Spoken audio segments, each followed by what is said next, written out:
দর্শক বন্ধুরা, আদা তো আপনারা সবাই চিনেনই। আদা সম্পর্কে নতুন করে বলার কিছু নেই। এটা বাংলাদেশের একটা জনপ্রিয় মশলা জাতীয় ফসল এবং আদা ছাড়া আমাদের মাছ, মাংস, তরকারি রান্না করা কি কল্পনা করতে পারি?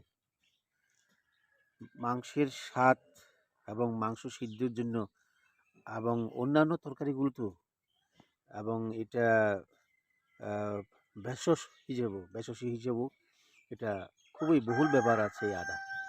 চলুন আজকে বস্তায় আদা শ্বাস নিয়ে আপনাদের এটা আমার একটা ছোট্ট প্ল্যান ছিল। এটার অগ্রগতিটুকু আপনাদের সাথে শেয়ার করি।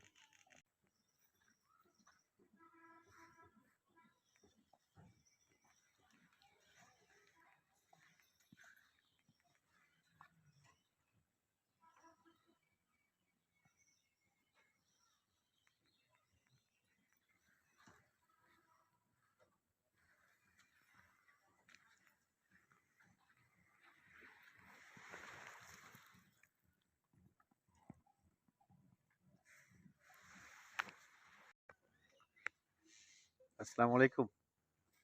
দর্শক বন্ধুরা, দূরে কাছে যে যেখান থেকে দেখছেন সবাইকে শুভেচ্ছা, স্বাগত। আমার পাশে এই যে গাছগুলো দেখছেন এগুলো অনেকে হয়তো ইতিমধ্যে বুঝতে পেরেছেন কি গাছ।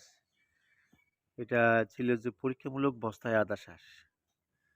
বস্তায় আদা শ্বাস করে অনেকে লক্ষ লক্ষ টাকা কামাই করছেন এবং বস্তায় আদা শ্বাস করে অনেকে নিজেদের পরিবারের চাহিদা ফিল আপ করছেন। সেটা কিন্তু অনেক আগে থেকে দেখছি এবং এই ব্যাপারে যথেষ্ট ভিডিও ইউটিউবে আছে।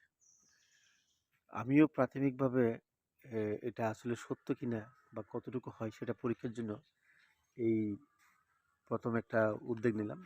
এখানে তেমন কোনো সার টার দিই নাই।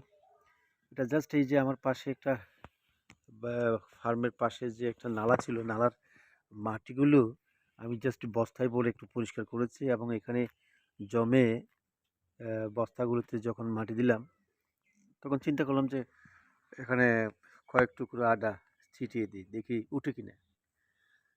শুক্রিয়া। এখানে যথেষ্ট ভালো আদা পড়েছে কিন্তু এখন। আর কিছুদিন পরেই কিন্তু আদা তুলবো। তখন হয়তো বুঝতে পারবো। আমার মনে হচ্ছে প্রতি মাদায় হ্যাঁ, কমপক্ষে ১ থেকে ২ কেজি কাছাকাছি আদা হবে।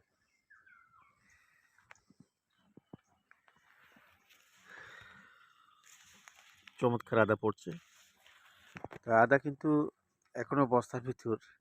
আমি আসলে এখনো হাতে নিই নাই।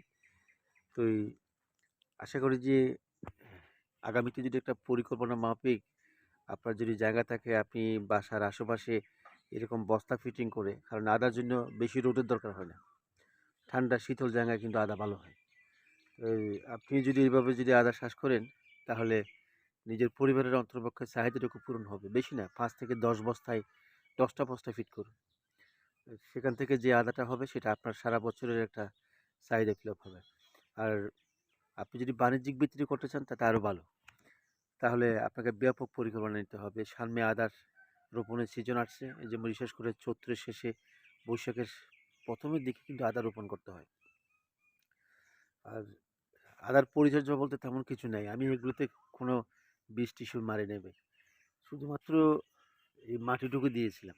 মাটিতে তেমন সারও দিই নাই। সার দিলে হয়তো আরও বেশি আদা পড়ত। এইটা পরীক্ষামূলক যেহেতু আদা এবং এই আদাটা অরিজিনাল চায়না আদা। যেটা বড়, বড় আদা আছে আরকি। আমাদের দেশে যেটা বাজারে পাওয়া যায়।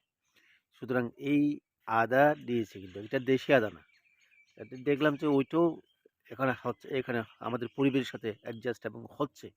তাহলে আগামীতে এটা বড় করে করা যাবে। আজকে এই পর্যন্ত। পরবর্তী আপডেট জানার জন্য আমার চ্যানেলটা সাবস্ক্রাইব করে রাখবেন।